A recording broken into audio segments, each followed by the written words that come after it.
Miguel, pues aquí estamos Buenas tardes. ¿Qué tal? para escucharte. Muchas gracias a todos por venir a la Semana Grande del club, hola Juan, donde no podía ser de otra manera que aprovechar que Miguel estaba en Madrid para pedirle que tuviera esta charla, porque aunque Miguel es socio de honor del club, la verdad es que Vengo poco. vienes poco a Madrid y por lo tanto vienes poco al club, ¿no? Estos 2 últimos años no me han dejado ir a ninguna parte, la verdad. No venía no porque no quisiera, pero sí que me encanta venir aquí.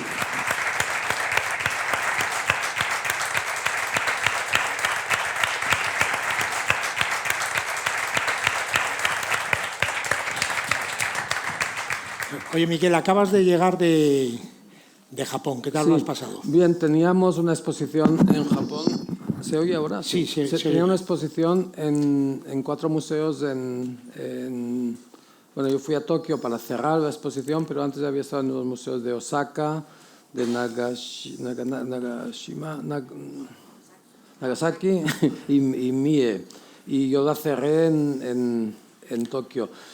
Y estaba muy bien, había muchísima gente, pero me habían dicho que había mucha gente, pero no pensaba que era una exageración, ¿sabes? Que lo decían para quedar bien y nos sorprendimos mucho de ver tantísima gente. Comentabas que hay gente muy joven, Sí, además, todos ¿no? tenían menos de 30 años, también me pareció curioso. No, nos hemos pasado muy bien. Después no había ningún europeo, ningún blanco, digamos, porque se necesita visa para ir a Japón y es casi imposible de obtener, entonces será un gusto de viaje, sí. Sí. ¿Qué es lo que te gusta de Japón? Me gusta la cultura japonesa, me gusta casi todo, me gusta de Japón. Y también me gusta irme, ¿sabes? Es de estos sitios como Menorca, que está muy bien llegar y está mejor irse. Porque uno no, es verdad, el Japón me encanta, pero sería terrible si yo fuera japonés, creo que sería como Mishima o algo así. Ya habrías dejado de ser. Sí, no hubiera llegado a los 30. Oye, ellos que tienen tanta relación con el papel Y compré mucho papel. y a ti que te gusta tanto. Y fui a hacer cerámica y me invitaron a un ceramista ancestral que vive en el campo con un arcilla sin colores, ¿sabes? Solo con arcilla. Y fue muy interesante porque le habían dicho que hacía cerámica, entonces me dejó un arcilla y me dijo, haz lo que quieras. Y dije, no, hombre, no, yo no sé hacer nada. Si no me haces tú antes algo. Entonces me dijo, ¿cómo quieres la vasija? Y yo dije, bueno, de 70, 80 centímetros. Y me dijo, yo necesito una semana para hacer eso. Y yo dije, pues mi ceramista en Mallorca, mi alfarero, antes de que me despierte ya me ha hecho 20 así. Y me dijo, pues sí que empezamos bien. Y me hizo 3 o 4 y acabamos haciendo algo muy bonito, que ahora veremos si no se rompe en el horno, pero es un horno de leña muy tradicional. Fue una muy buena experiencia. Todo con humo y con la ¿Las leña. pintaste también? No, sin color. El color sabe de la cocción. Sí. Es muy especial. No, estuvo muy bien. Pues compré papel y acuarelas, lo de siempre. Fuimos a muchos izakayas, muchos restaurantes buenísimos y a probar sake bajo los consejos de Pablo que veo por aquí. Sí. Íbamos muy bien recomendados, tenemos buenos, sí, y fue fantástico, sí, un gran viaje. ¿Te inspira como artista Japón? Muchísimo, siempre, cada vez que he ido a Japón siempre ha sido es muy inspirador, ¿verdad? Casi todo me gusta de Japón. Y la manera de la luz, ve cómo trata la luz y esta cosa como entre casi melancólica que tiene también está muy bien. Me gusta mucho el cine japonés también y la literatura. Sí, pintura no sé, no conozco nada que me guste mucho de pintura japonesa, pero me gusta la cerámica, la ilustración, los mangas, esto me encanta, la relación con la imagen que tienen en Japón, esto me gusta mucho. Pero es que la pintura japonesa contemporánea me dice poco, ¿sabes? Pero, ¿quién sabe? Me gusta Gutai mucho. El arte Gutai de los años 50, eso sí me gusta. Hay una obra que es un jabalí que han pasado encima con una pisonadora, ¿sabes? Que me acuerdo que me sobrecogió cuando lo vi. Pues esta pintura tan física, ¿no? De los años 50, tan intensa como Franz Klein, pero a partir de la caligrafía, eso está muy bien, ¿no? Es muy interesante. Y también es la extrañeza, ¿verdad?, lo que nos gusta de Japón, de no entender nada. Eso no, es muy agradecido. Sí, creo que si lo entendiera a lo mejor me gustaría menos. Sin duda, ¿no? El misterio que da el no entenderlo, ¿no? Eso es fantástico, sí. Sí. Tú eres un artista que lo que haces tiene mucho que ver con dónde lo haces, ¿no? Y sí, que de hecho escoges sitios sí. para hacer determinadas Es la primera vez que cosas, he trabajado ¿no? en Japón, porque en los años 80 tenía una galería en Japón que se llamaba Akira Ikeda, que era el gran galerista de Japón, pero con la crisis cerraron. Entonces me propuso ir a hacer grabados ahí, y yo dije que no porque estaba viviendo en Madi y me iba muy... Era de Gao, donde yo vivía, a Tokio, debían ser los sitios más dispares del mundo, ¿verdad? Como, no, yo no podía imaginar nada más distinto que en Tokio de Gao. Era como ir del Polo Norte al trópico. Y en plan intelectual, quiero decir. Entonces yo no me apetecía ir además me pagaba por día. Entonces, y eso me parecía atroz y no quise. Entonces, y ahora me sabe mal no haberlo hecho, solo por haber probado de trabajar en estos talleres de madera, ¿verdad? De grabado en madera. Pero quién sabe, lo he hecho en otros lugares. Pero es la primera vez que he trabajado en Japón y fue muy agradable, sí. Pero sí que tiene que ver lo que hago con dónde lo hago. Pero, ¿sabes? De estos últimos tiempos, todo lo que he pintado en París o en Mallorca es muy parecido y casi, por una vez, es casi homogéneo. ¿Y eso a qué se debe? No lo sé, creo porque son cuadros en blanco y negro, bodegones, y creo porque estaba muy concentrado en eso y casi siempre era muy distinto. O a veces son obras que empiezo y acabo como una secuencia. ¿Sabes? Como esta exposición de Madrid está hecha en Kiwayu, en Kenia, en una isla de Kenia, y nunca creo, tal vez no volveré nunca más. Entonces es como algo, como una novela que empieza y acaba ahí, ¿no? Y la técnica se adecua un poco a lo que intento hacer, en fin. Así suele ser.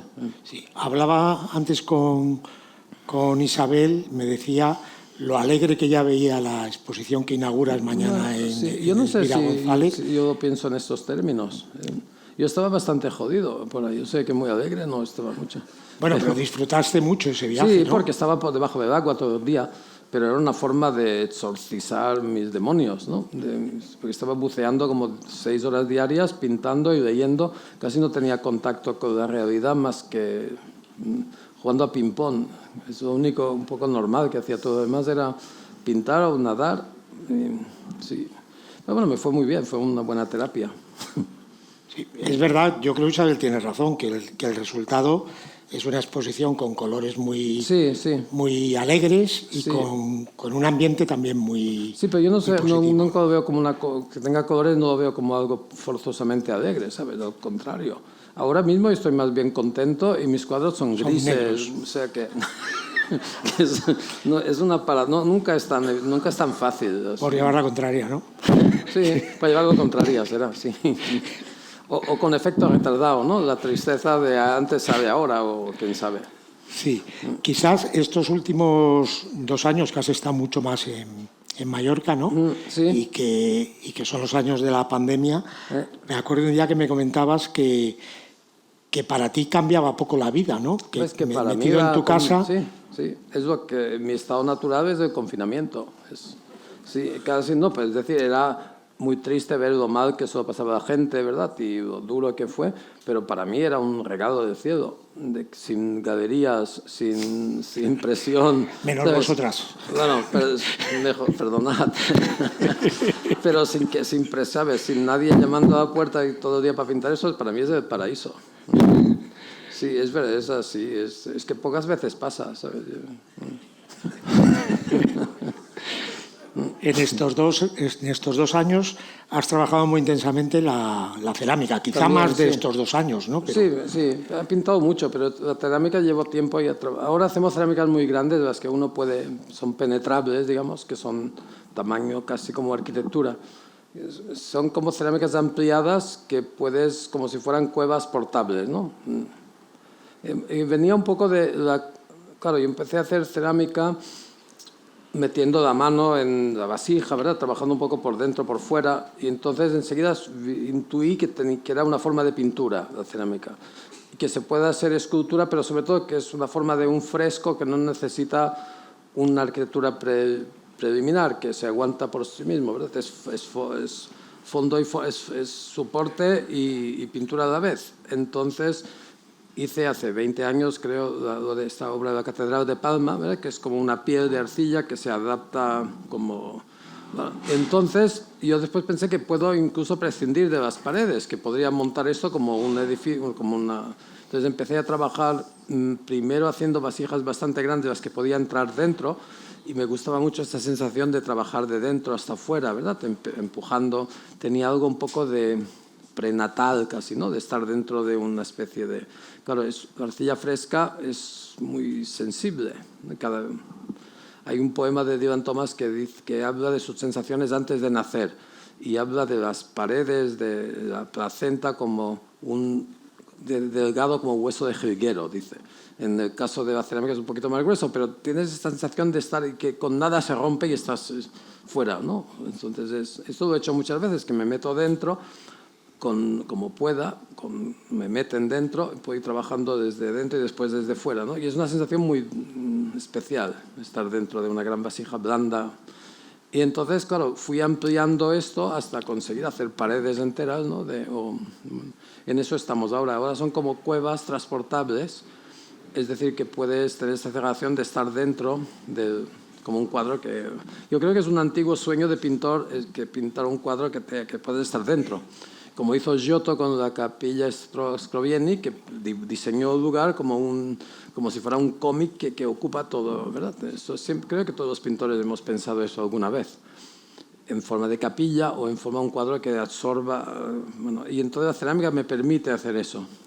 Entonces, por suerte son encargos para lugares específicos, entonces en eso estamos. Lleva un poco de retraso porque con el problema de penuria de materiales, mis hornos gigantes no llegan, pero casi estamos a punto de empezar con eso. Sí. ¿Cuántos años hace que compraste la fábrica de ladrillos? La alfarería. 8 o 10 años. 15 años. 15 años. Sí, algo así. Pero antes trabajaba en Vietes o Mar, he trabajado en bastantes sitios. Empecé a hacer cerámica en Madi, con los Dogon. Las mujeres Dogon, porque en Madi la cerámica, la arcilla lo hacen mujeres siempre. Y los hombres hacen sastrería, tejido. Entonces, y cuando los hombres me veían manipular la arcilla, se reían porque es un trabajo específicamente de mujeres, ¿sabes? Sí. Y es muy sexista, Madi. Entonces me enseñaron estas mujeres, me enseñaron bastante bien. Yo me acuerdo todavía de los nombres en Dogon de cada color, pero me enseñaron a recoger la arcilla, a fabricarla, a fermentarla, a mezclar, bueno, todo el trabajo preliminar, que hay más trabajo preliminar que modelar, casi lo de menos. Lo difícil es encontrar la arcilla en el campo y prepararla, después mezclarla con boñigas y con cerámica picada, con chamota, y en fin, y después a cocerla, que también es con muy poca leña, en fin, así fue un buen aprendizaje, pero claro, he aprendido una técnica de neolítico, casi literalmente, ¿sabes? Los colores y la forma de cocer es la cerámica que se hacían aquí en el mundo preibérico, algo así. Y para mí, después ir a una alfarería en Europa fue como avanzar hasta el siglo XIX de repente. Pero porque las alfarerías en Mallorca eran como el siglo XIX, con hornos de leña, con el torno a pie, a mano, bueno, así. Y después ya fui un paso más, pues tener electricidad y una bombilla y esas cosas. Entonces, de ahí estoy. Ahora estoy en el siglo XX-XXI. O sea que hemos mejorado, hemos avanzado. Pero sí, para mí es como una buena combinación con el taller de pintar. Es que me encanta cada día decidir si voy a la arcilla o a la pintura. ¿Eso lo decides por la mañana? Lo suelo decidir, me encanta el privilegio de decidirlo en el momento, de no saber lo que voy a hacer al día siguiente, eso es un gusto. Aunque me imagino que hay piezas con las que te pones que te exigen una continuidad, ¿no? Y muchas veces vuelvo del taller de cerámica y me pongo a pintar, casi siempre es así, es decir, no. Pero bueno, me gusta poderlo decir en el momento. Pero sí, es muy laborioso la cerámica y se rompe mucho, destruye mucho y es todo Sí, me paso muchas horas ahí, me lo paso muy bien. Luego tú aprovechas mucho, ¿no? Porque cuando compraste este taller, ese horno de leña que dices, empezaste a hacer cuadros ahumados, ¿no? Sí, bueno, los cuadros antes los destruía y son difíciles de destruir, son como los vampiros, ¿sabes? Que son malos de matar, ¿no? Entonces los cuadros, son míos sobre todo, son espesos. Entonces pensé, claro, quemarlos, que siempre es un buen sistema, pero antes de quemarlos los meto en la chimenea y ahumados y intento ver una última chance de que sean... a veces es como unas... Se vuelven negros, después rascando a veces se transforman en algo interesante. Y si no, los quemamos y es combustible, que también está bien. Porque las alfarerías han sido tradicionalmente sitios para desprenderse de documentos, de cosas que hay que hacer desaparecer. Y claro, para desaparecer cuadros es perfecto. Uno no puede arrepentirse, sino cuando ya está. Pero es muy bonito ver los cuadros quemándose en el horno. Es algo muy espectacular. En un segundo, ¡puff! Pero aquella alfarería ha sido muy importante porque te ha impulsado mucho a trabajar con cerámica. Probablemente si no lo hubieras. Antes tenía espacios más bien pequeños. En esta alfarería pude considerar cosas mucho más grandes. Pero lo de la Catedral de Palma lo hicimos en Italia. En Italia, antes de tener esta alfarería. Pero yo me acuerdo que decía, lo hablé con bastante gente, con ceramistas en Francia, en Suiza y en Portugal. Y todos me decían que no se podía hacer. Yo les decía, quiero hacer una pared de 300 metros cuadrados de un solo pedazo. Y todos me decían, eso no se puede hacer. Y solo encontré este ceramista de la Costiera Amalfitana, Vincenzo Santroiedo, que me dijo, déjame que me lo piense unos cuantos días. Y después me dijo, hicimos pruebas. Primero, se encontraba a 45 grados. No, fue admirable cómo conseguimos encontrar la técnica. Él llegó a pensar hasta en cámaras antigravitatorias, fíjate tú, porque se derrumbaba todo lo que hacía durante mucho tiempo, todo lo que hacíamos se iba cayendo, claro, por su peso, ¿no? Y entonces ya alquilamos un sitio gigantesco para hacer, claro, porque tuvimos que poner a 45 grados las paredes de la capilla de la catedral, entonces ocupaban miles de metros. Y después por eso pensé, necesito un espacio grande, ¿no? Pero ahora tengo 2 alfarerías, o sea que se ha ido ampliando todo mi negocio de arcilla. Bueno, con el tamaño que has ido ampliando también, la obra, ¿no? Sí, para mí es como ir a hacer footing, ¿sabes? Lo de la arcilla. Es un calentamiento para los cuadros. Sí. O sea, esa parte física te relaja, por decirlo. Y ahí además te quitas todos los demonios, ¿no? Porque se trabaja puñetazos. Es muy parecido a la carne. El sonido y todo de la arcilla es como el sonido de la piel. Entonces tiene algo muy físico y muy sexual, es evidente.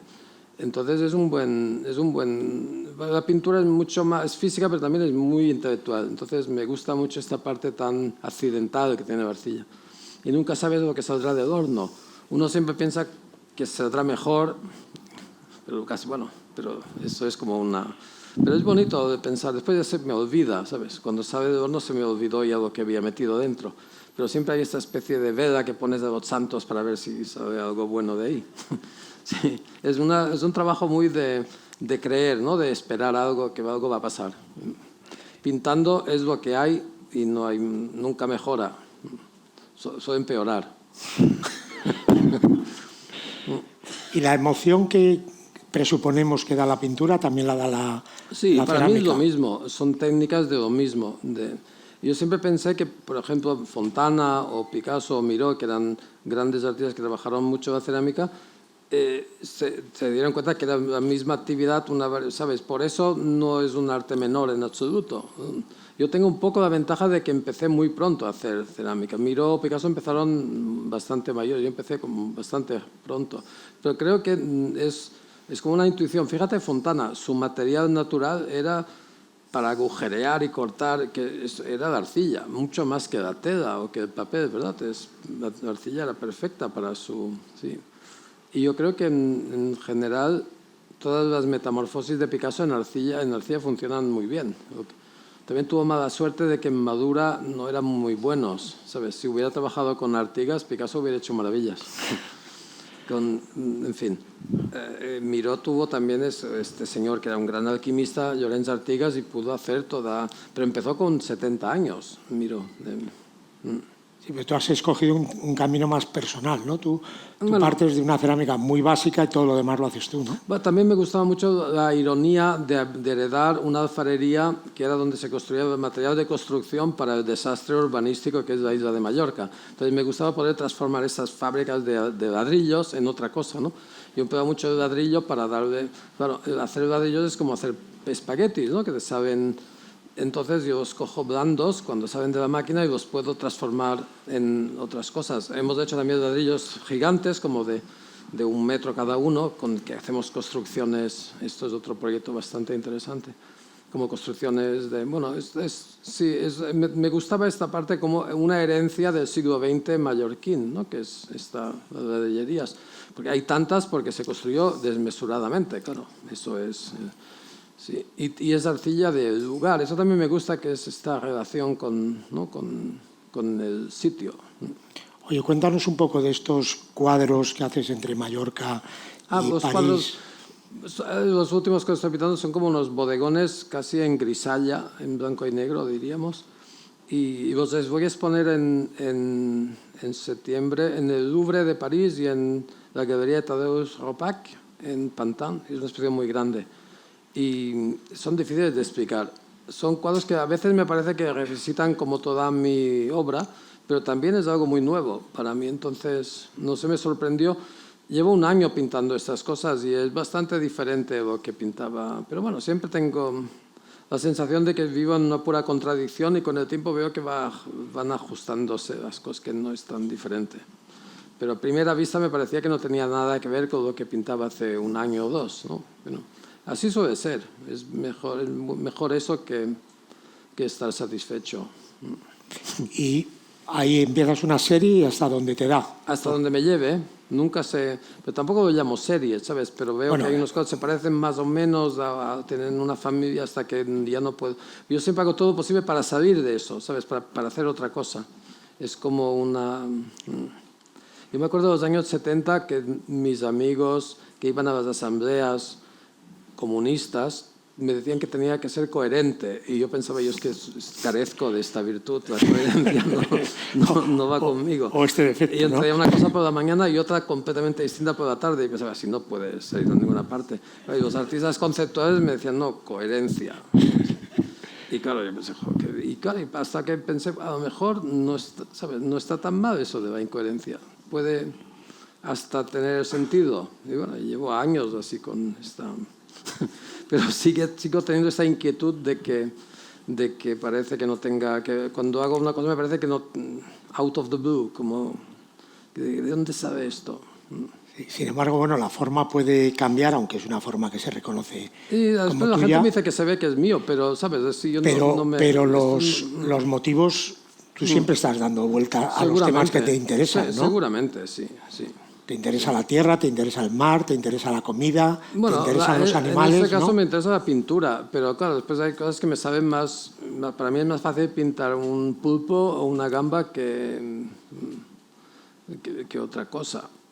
Sí, a veces eso es casi sin pensar, pero más que, ¿sabes? A veces Kleptykov, este filósofo ruso, dice que pintar es nombrar las cosas correctamente. Y creo que lo hemos comentado alguna vez, de que en mis cuadros estos que estoy pintando me gusta que se pueda nombrar cada cosa, ¿sabes? Que no hay ambigüedad. Todo es lo que se ve, ¿sabes? Es el vaso, la mesa, la botella, el zapato, el reloj, la corbata. Pero claro, es a mis ojos así, ¿no? Pero me parece que es una forma de que el lenguaje... en fin, creo que eso da sentido al gesto pictórico y me parece como importante esto en ese momento. Cuando hace un par de años, creo que fue, ¿no? Hicimos en la revista Matador aquel cuaderno que recogía la totalidad de tu obra en la Biblioteca Nacional de Francia. Nombramos cada cosa. Tú te empeñabas, me acuerdo que yo no te entendía, porque decías, pero tenemos que poner los nombres de cada cosa. Hombre, cada cosa, sí. Y yo decía, ay Dios mío, esto me va a liar un poco la limpieza del tema. Bueno, como naturalmente siempre que quieres hacer una cosa con tu trabajo se acaba haciendo, como tiene lógica, ¿no? Cuando hiciste aquellos pies que le dedicaste tiempo de poner lo que era cada cosa, imágenes, yo me di cuenta la razón que tenías, ¿no? Siempre pienso lo mismo, los artistas tenéis razón y a veces no os la queremos dar, ¿no? Bueno, espero que varias personas tomen nota de lo que los artistas siempre tenemos razón. Pero es verdad, cuando y hacer una camiseta que los artistas tenemos razón. Bueno, o tenéis, ¿no? Cada siempre, uno lleva la suya, siempre. ¿no? Siempre. No, pero es verdad que tu pintura, cuando te fijas hoy también en tu exposición que estaba viendo antes de Elvira González, cuando tú te fijas lo que hay, la obra gana muchísima profundidad, porque a veces la parte física es tan llamativa que te oculta la narración, ¿no? Para mí es muy importante este hecho de que lo que representa no es ni decorativo ni casual, es lo que quiero que sea, y para mí es importante, claro. En el caso de Biblioteca Nacional eran 300 metros, una vidriera de 300 metros de arcilla sobre cristal, y después dibujando era muy impulsivo, porque la pintura era muy improvisada, pero cada cosa era una cosa, no había, hasta donde parecía que era una medusa o algo, una sepia, pero cada cosa era algo. Entonces fue bonito el hecho de nombrarlo de nuevo. Y te lo he contado alguna vez, creo, con Camarón de la Isla, vimos una vez, hice una exposición en Sevilla, que eran cuadros que tienen relación con lo que estoy pintando ahora, que eran mesas muy grandes con muchas cosas, como bodegones llenos de cosas, y Camarón lo que hizo fue mirar cada cuadro y nombrar cada cosa. Y decía, una codilla, una gamba, una botella, un paquete, un libro, y lo iba nombrando con una gracia, tenía, ¿sabes cómo? Y estuvo mucho rato nombrando cada cosa, y me pareció fantástico. Y pensé, no hay explicación mejor, ¿qué iba a decir? Más que, ¿sabes? Sí, es un poco, en estos casos, yo hago pintura figurativa, siempre lo he dicho, aunque a veces no lo parezca, pero siempre he hecho eso. Sí, es verdad. Sí. Es verdad. Oye, en Mallorca también es el sitio donde tú preparas los manteles estos fabulosos con mi madre, que haces con tu madre, que en Madrid son importantes, porque aquella exposición que organizamos en el Botánico tuvo muchísimo interés y se vio mucho, ¿no? Sí. Cuando estuvimos juntos, no sé, hace un par de meses, tu madre fuimos a ver a tu madre, ¿te acuerdas? Sí. Estaba con uno que tenía como un tiburón gigante que atravesaba sigue con porque mi madre cumple 96 ahora en una semana. Y sigue con claro, estos son gigantes, mide como 4 metros, entonces tiene faena todavía y cada vez es un poquito más lenta, pero bueno, no para de trabajar. Es interesante, es una relación curiosa, porque nos hablamos para hablar de qué color tiene que poner el ojo del pulpo, cosas, ¿sabes? Y entonces también no le gusta, si le digo violeta, no ¿sabes? Tiene que tener una cierta lógica. Es una discusión interesante a través del hilo, del bordado. Es curiosa porque mi madre pintaba cuando tenía 20 años, pintaba paisajes y algunos cuadros abstractos muy bonitos, pintó antes de que yo naciera.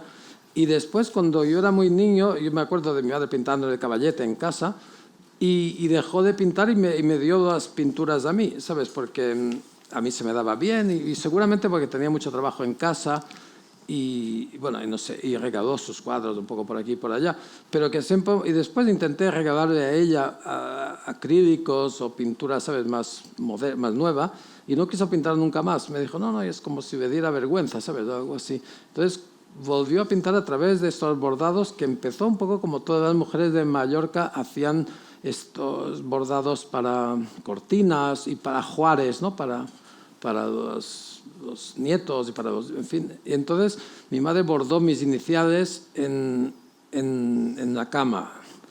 Y entonces las bordó con unas letras que parecían unas letras góticas terribles. Y yo dije, joder, qué cosa más fea, ¿no? Parece la Banca Marca al revés, ¿no? MB. Y entonces hagamos una cosa más ligera. Entonces yo me dibujé las letras y ella bordó encima y quedaba un poco. Y entonces ya empecé un dibujito. Y después ella hizo uno muy bonito con dibujos suyos de pescados, que es precioso. Y después empecé yo a hacer dibujos en papel. Bueno, y así fuimos creando Y es una forma divertida como yo estoy casi siempre en África o en París, y mi madre tenía esta ventaja de que nunca se preocupaba mucho.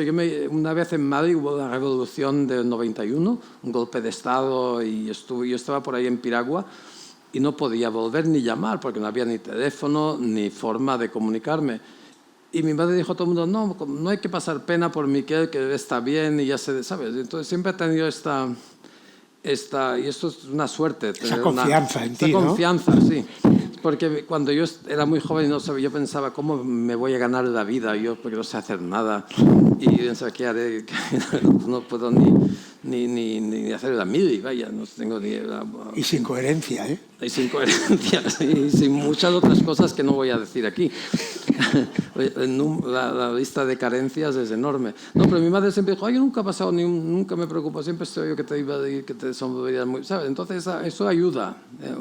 Ahora ya, claro. Entonces esto de los bordados ha sido una forma de mantener una conversación a distancia, ¿no? Porque los bordados yo sé que me van a durar... Entonces yo hago el dibujo para que me dure el tiempo que sé que más o menos sé que va a tardar en bordar. Entonces hago un dibujo para 3 meses o para 4 o para 6 y también sé que no se va a morir hasta que lo acabe. Entonces es una forma de mantener este juego con... Bueno, es una cosa muy poética, ¿no? Sí, tiene su gracia. Y claro, ahora ya son 96 y también trabajo más despacio. Entonces, a ver, no, queda bastante tela por bordar. Sí, no está mal, ¿no? Vale. Otra cosa que haces muy bien son todos tus acuarelas, ¿no? Tus guasos sobre esos papeles. Quiero decir que es otro fundamento de tu trabajo, ¿no? Bueno, sí, en papel y cuaderno, eso he hecho un montón. Sí. ¿Y te gusta? ¿Cuándo decides que lo que vas a hacer ese día es dibujar sobre papel? No, dibujar en papel dibujo todo el día. En cuadernos tengo en todas partes. Y alguna vez, ¿sabes? De viaje suelo hacer más, cuando estoy en sitios poco tiempo, suelo trabajar más en papel porque para montar un taller de pintar necesito más trastos, ¿sabes? Es más complejo.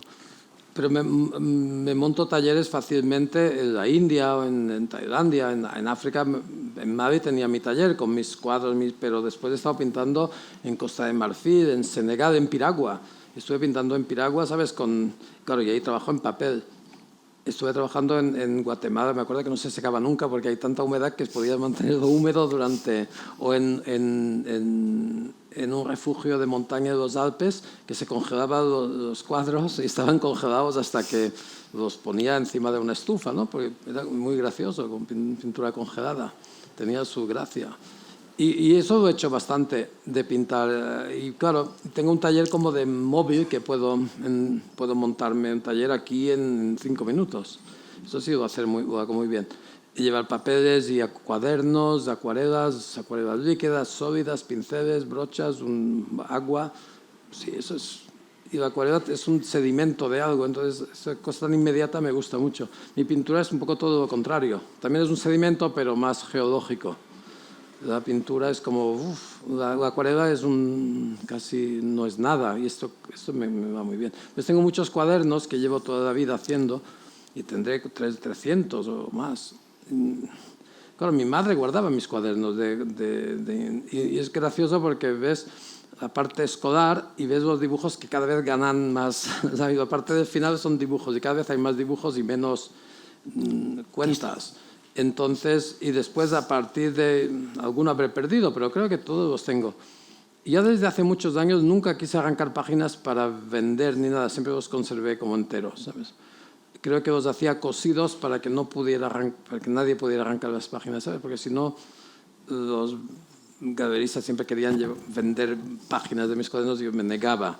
Y entonces los conservo así como una entidad, porque tiene algo como una novela, todos juntos. Tiene como tu vida, ¿no? Sí, es como una obra y eso son muchos de viajes y en algunos tienen notas como, ni siquiera son diarios, pero notas y alguien me decía, pero no sé por qué vas a África, siempre estás enfermo. Es porque solo escribía cuando estaba enfermo. Entonces siempre empezaba los textos que decía vómitos y diarrea. Entonces me parecía un hombre agonizante. Cada día era eso. Entonces fiebre, vómitos, mosquitos. Claro, yo escribía cuando ya no tenía fuerzas para pintar. O cuando hacía demasiado calor, que también siempre es como una queja. Y claro, y ahora sigo haciendo en aviones o cuando no puedo pintar, pues escribir tiene... Yo soy más lector que escritor, desde luego. Bueno, no soy nada escritor, pero lector sí que soy, sí. Y siempre se me ha dado bien. Entonces, lo de escribir a veces es como un desahogo, ¿no? Y ahora como escribo, sí, he seguido escribiendo en algunos, pero siempre hay el 90% de pintura y un 10% de escritura, digamos, algo así. Sí, la época de Mali sí que hiciste más diarios en algún momento. Sigo haciendo diarios, pero no, yo no lo llamo mucho diarios, porque diarios se supone que uno hace todos los días. Yo lo hago a veces. Y pongo la fecha, sí, ahora está de moda los dietarios, pero tampoco son dietarios, es como son notas así de... En fin, yo no sé qué son. Pero y a veces es casi el dibujo que se va transformando, o empiezo escribiendo y acabo dibujando. Es casi un poco una variante de lo mismo, ¿no? Escribir, dibujar. En Himalaya me dijeron que es la misma palabra que usan ellos para pintar y para rezar y para dibujar. Escribir, pintar y rezar usan una palabra de la misma raíz. Ya. Porque yo estaba en un monasterio ahí en Puktal, ¿cómo se llama? Bueno, por el Himalaya. En Ladakh, no, en Zamskar, que es un reino muy remoto, muy cerca de Pakistán. Y Puktal es un sitio maravilloso, es una cueva gigante, y dentro de la cueva hay un monasterio, y me alquilaron un cuartito como esto, y ahí estaba pintando.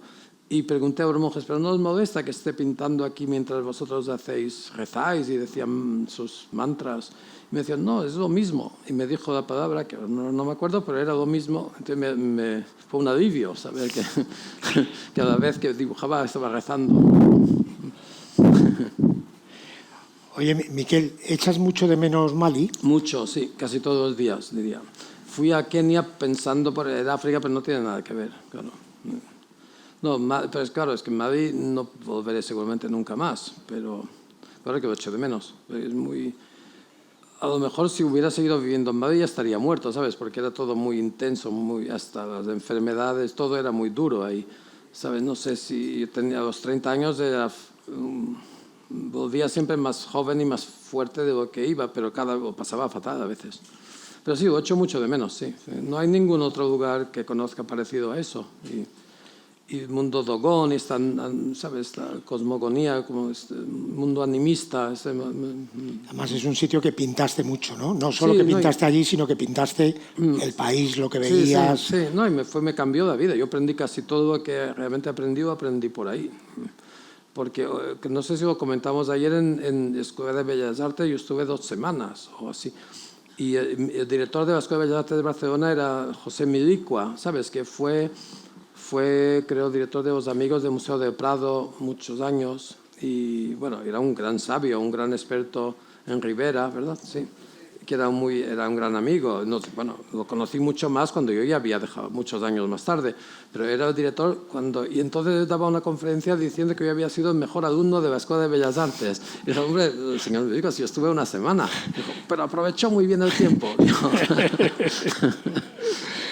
La escuela no era para ti, ¿no? No, nunca ha sido para mí la escuela. Me gusta aprender, pero no de la escuela, vaya. Y pintar es aprender, uno se pasa la vida aprendiendo, pero en cambio, ¿sabes? La anatomía y la perspectiva lo he tenido que estudiar después de otra forma. No es que... Pero en aquel momento, en Barcelona, en el 75, todo pasaba en la calle, las Ramblas. Mis amigos eran Mariscal y Nazario, y los del underground de cómic. Fíjate tú que la Escuela de Bellas Artes había una asignatura que era dibujo del antiguo y ropajes, liturgia y cultura cristiana. Ahora sé mucho de esto, pero cuando en el 65 a mí no me interesaba en absoluto. A mí me interesaba Boyce o, ¿sabes?, el pop art, pero no liturgia cristiana. Pero sí tenías claro que querías ser pintor. Ah, sí, eso siempre lo he tenido bastante claro, sí. No sabía cómo, pero incluso cuando mis amigos que hacían cómic, yo nunca intenté hacer cómic. Yo tenía muy claro que parecía un poco un desatino, pero sí, pues, soy bastante tenaz, además, con estas cosas. La afición de tu madre a la pintura, cuando ella era joven, ¿ayudó a que entendieran en tu casa que tú querías ser pintor? Sí, pero yo no sé si lo entendieron mucho, porque estuve enfadado con mi padre muchos años por eso. ¿sabes? Pero bueno, tampoco, ¿sabes? No sé, yo me fui muy joven de casa, eso no tuvo mucha importancia. ¿Sabes? Como creo que era inevitable, ¿no? Sí, no, yo creo que me ayudó tener libros de pintura, tener pinturas en casa, que eso en Fedanich en el año 60 y pico era raro tener un caballete y pinturas de óleo y aguarrás, eso no era lo común, ¿sabes? Entonces, pero claro, aquí no teníamos ni televisión, ni radiocassette, ni guitarra eléctrica, nada de eso. Entonces, para ellos tener pinturas de óleo era como un pequeño milagro, ¿verdad? Y después ya con los años yo hice películas de Super 8, hice música electrónica con un cassette, con enchufes, haciendo sonidos estáticos, yo qué sé, pero la pintura nunca la dejé, siempre fue lo que más no sé, uno escoge una cosa y no otra por alguna razón así de afinidad muy... Sí, pintar es algo que hubiera hecho aunque hubiera estado en la cárcel en Sing Sing, ¿sabes? Eres un pintor solitario, ¿no? Hombre, claro, es que ¿qué pintor no es solitario? No sé. Bueno, se habla de que Rafael tenía una escuela. Bueno. Decir, allí... Bueno, pero cuando pintaba, seguramente pintaba solas. Yo, mira, estoy bien así con público, tampoco es que sea un neurótico. No digo que eres asocial, digo que eres un pintor solitario. Sí, no, pintar, no, si tengo gente alrededor no puedo. Es un acto privado. Para mí mucho, muy parecido a la masturbación de alguna forma. O algo sexual sí, cosas que nunca haría en público. Me cuesta muchísimo, me da como mucho corte. Por eso cuando hacíamos esta performance de Paso Doble era como algo, un tabú total, desvelar ¿sabes? Esta performance con arcilla, ¿no? Que hacíamos, que era como pintar y destruir un cuadro con Joseph Nach. Que era y es curioso porque en Japón nos propusieron para hacer la performance y yo le dije a Joseph Nach, porque no lo había visto en años con la pandemia y todo, que es mi compinche, le dije, en Japón vamos a hacerlo en Japón cuando se pueda. Y me dijo, no, es que yo no puedo. Y dije, ¿cómo que no puedes? No estoy en forma. Dije, hombre, ya te ponte a hacer gimnasia 2 o 3 días y te pones en forma. Y vino a verme y Nach era un fideo, ¿sabes? Un chico alto y delgado, como esquelético. Y pesa 200 kilos. Se ha vuelto como Entonces, claro, entendí que no puede, claro. Bueno, subió resollando. Un bailarín, fíjate. Aparte que seguramente se acordaba de aquel golpe que le pegaste, que estuvo por poco a punto de morir. Le dejas en el escenario, él dijo ¿no? que estaba dispuesto a morir por el arte. Sí. Fue una buena... Aquí la hiciste en el casón del Buen Prado, Retiro, ¿no? Sí, estuvo muy bien. Fue una experiencia muy interesante, ¿no? Sí, estuvo muy bien, fue muy intenso. Era siempre llegar al límite del aguante físico, eso siempre está bien. Sí, parábamos cuando ya no nos quedaba ni un gramo de energía, ¿verdad? Lo hicimos en Aviñón, lo hicimos en Nueva York, en Londres, una semana en París. ¿En Venecia? En Venecia, en la Bienal. Sí, hemos hecho muchísimo. Estuvo muy bien, fue un gran... Yo siempre decía a Nach que lo haremos mientras seamos capaces de hacer cosas nuevas cada vez, ¿sabes? Que no repetir nunca las imágenes, que sean siempre distintas. Y a mí me servía como pizarra de ejercicios, ¿no? Y pensé que me quedaban todavía unas cuantas, que no había acabado alguna me quedaba por hacer. Podía haber hecho 2 o 3 más, creo. Lo hiciste en Mali también, ¿no? En Mali lo hicimos, fue la última en Mali. Sí, y hay una película de Isaki da Cuesta, que es la última vez que fuimos a Mali, en el 2012 o 14, por ahí. Y tocó en mi casa, ahí con los niños, y era muy bonito. Pero ellos pensaban que era un sacrificio humano, ¿sabes? Creo que se sorprendieron de que estuviera vivo al final. Claro, porque en Europa sorprendía mucho esto de arcilla, manotazos, pero en Madrid es lo que hacen ellos todos los días. Entonces, eso no me sorprendía nada y como todos me conocen, me han visto en sucio siempre. En cambio, ver que ponía vasijas encima de una persona, eso sí me sorprendía. Y pensaba, lo normal es que acabe muerto. Y no, entonces no aplaudieron. Al final estaban muy sorprendidos, pero nadie aplaudía. Eso también me gustó mucho. ¿Pero suelen aplaudir o no está en su cultura el aplaudir? Creo que era más como no sabían si había que aplaudir o no. Era muy bonito. Igual pensaron que no habíais terminado. Es que es verdad, sí. Oye, cuéntanos un poco de esta exposición que antes has comentado del Louvre. El Louvre es una exposición de bodegón, se llama Las Cosas.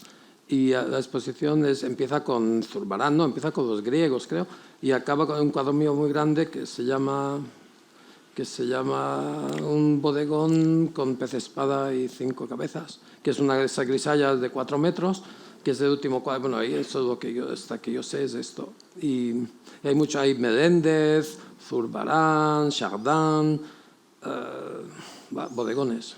Es bonito el tema.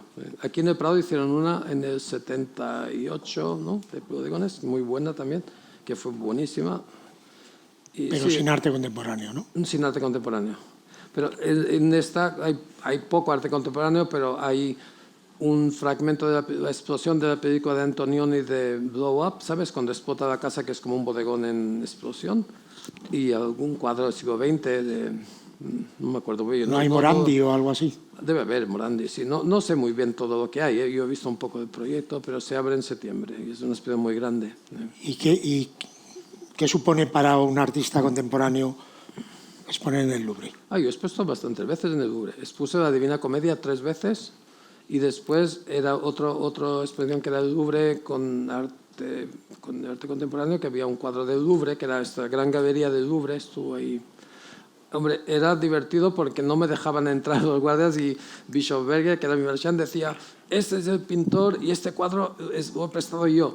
Y el guardia estaba a punto de llamar a la policía pensando que estábamos locos, que éramos todos locos, peligrosos, ¿sabes? De que me voy a decir, este cuadro lo ha pintado él en el Louvre. No, ¿verdad? Era divertido. Y sí, no, hombre, lo que más me gustó fue cuando hicimos la Divina Comedia, porque me dejaron quedarme por la noche y me iba paseando como Belfegor ahí por el Louvre, y era cuando cambiaron el bastidor del cuadro de Leonardo da Vinci, de ¿cómo se llama? La Mona Lisa. Sí. Entonces yo siempre he visto de lejos porque hay tanta gente que es una bronca. Pero esta vez estaba ahí puesto encima de la mesa, ¿sabes? Y me pusieron unos guantes y lo tuve en mis brazos, ¿sabes? Un cuadrito así pequeño, muy bonito, por cierto. Si le quitan todo, está muy bien. No lo había visto nunca con estos ojos, ¿sabes? Es como... fue enternecedor.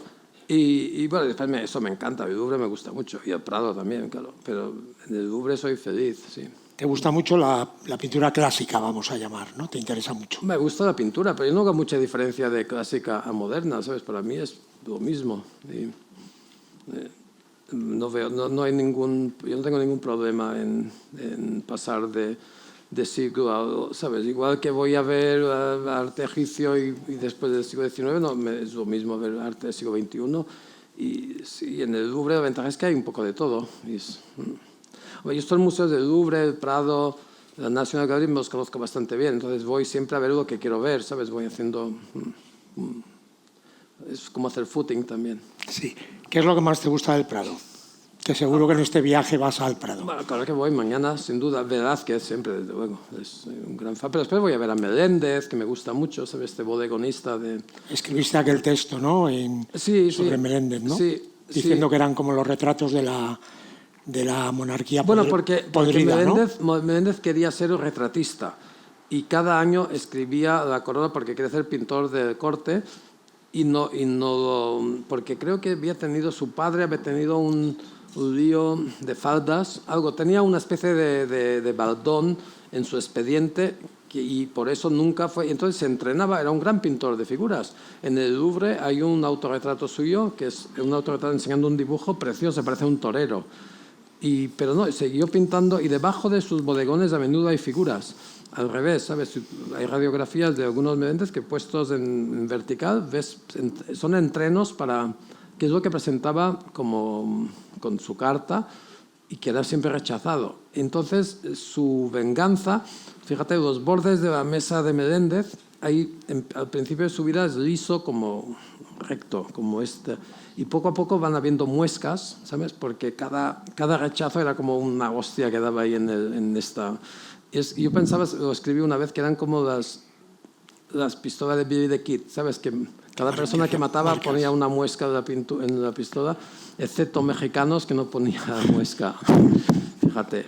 Entonces Meléndez hacía eso, cada rechazo era y al final sus cuadros son como un zigzag, un abismo en primer plano, que es una... Sí, y claro, tú podías hacer toda la corte en forma de peras y de cada vez más tumefactas. Podridas. Sí. No, sí. Son retratos en forma de vegetales o de quesos o de sandías. Sí. Es un pintor muy interesante, Meléndez. Porque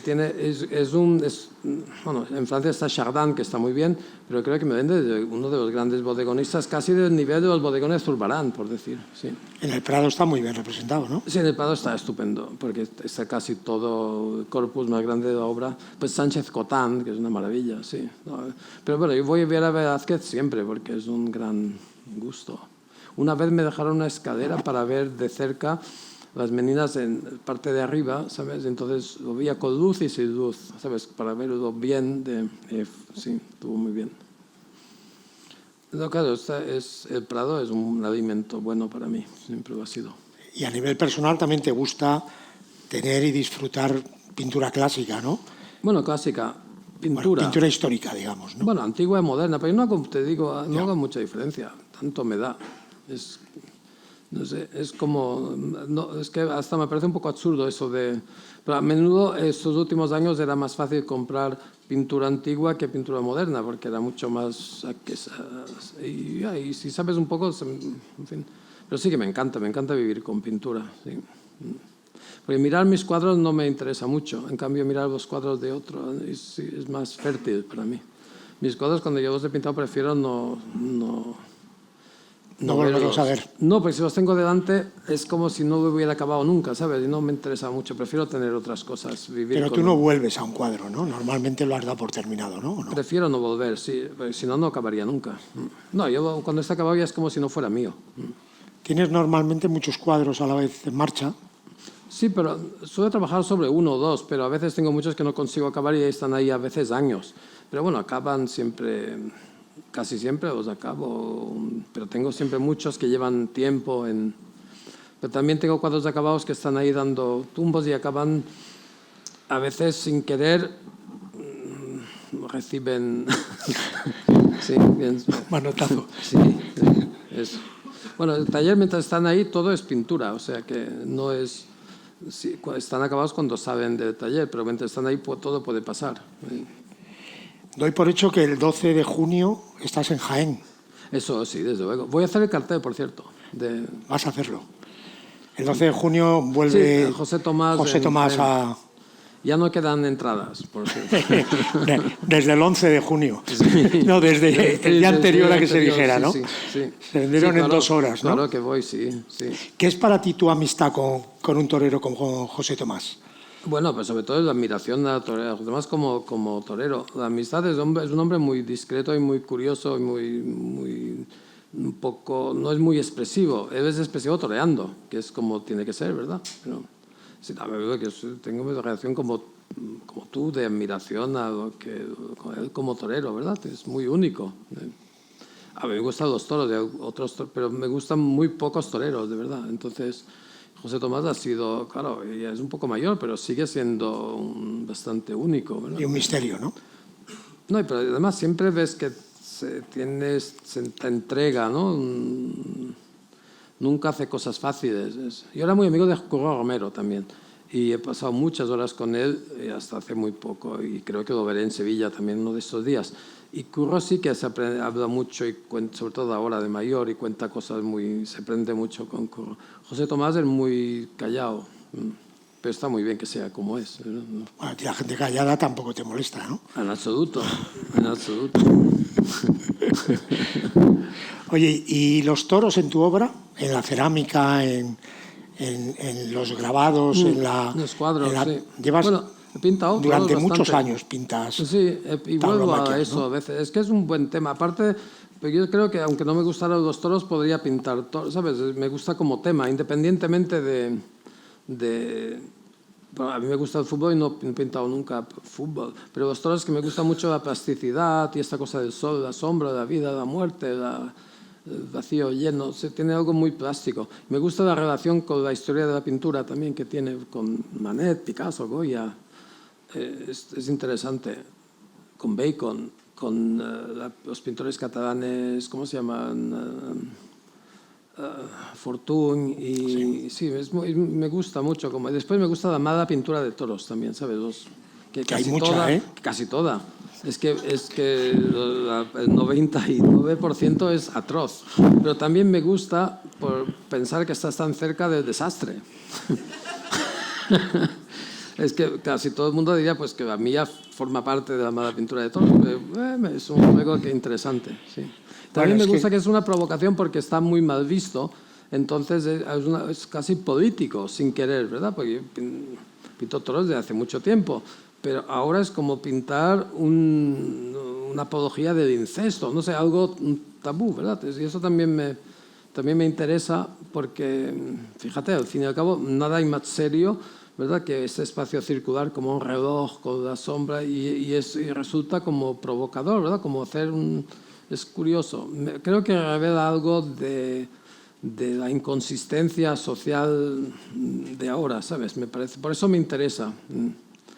Pero bueno, es casi de rebote, ¿eh?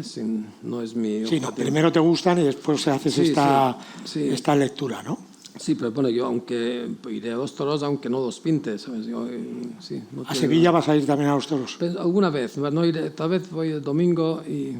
El de Resurrección. Eso. A ver al trío. Antes iba a ver a Curro siempre. Sí.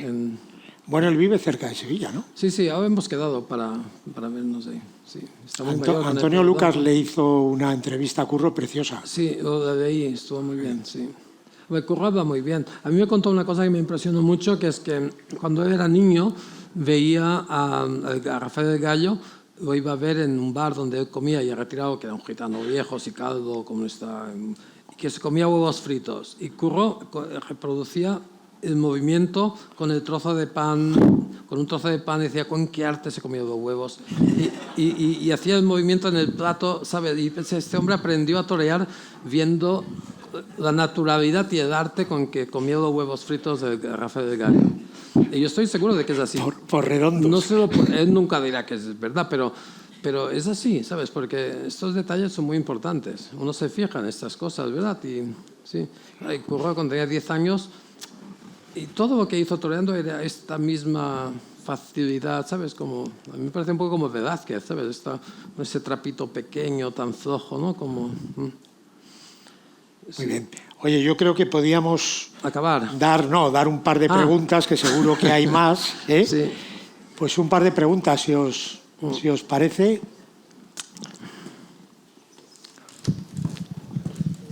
Sí, venga. No me lo creo, que nadie se anime. Qué bien. Pues nada, has triunfado. Está todo claro. Sí, dime. María. Gracias. Espera, María, un segundo, para que te oigan atrás.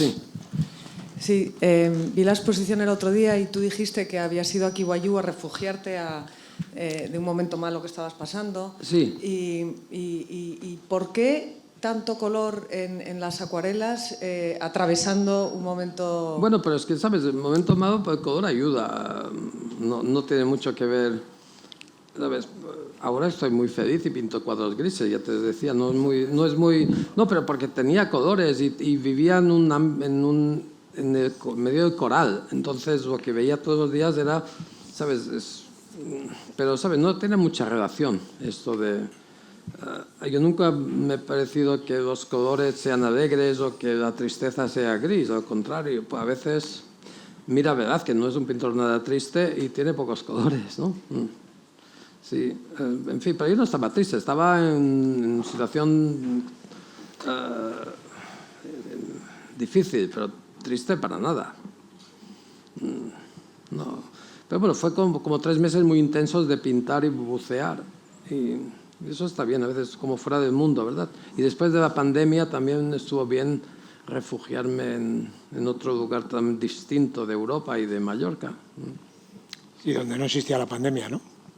¿Perdón? Que donde no existía la pandemia. No, nadie hablaba de eso, ni mascarilla, ni vacunada. No, estuvo bien. Bueno, y era un poco África, aunque fuera muy ligeramente, pero es África, después de todo. Muy bien, oye, Miquel, pues muchísimas gracias. A vosotros. por venir a contarnos cosas. Gracias.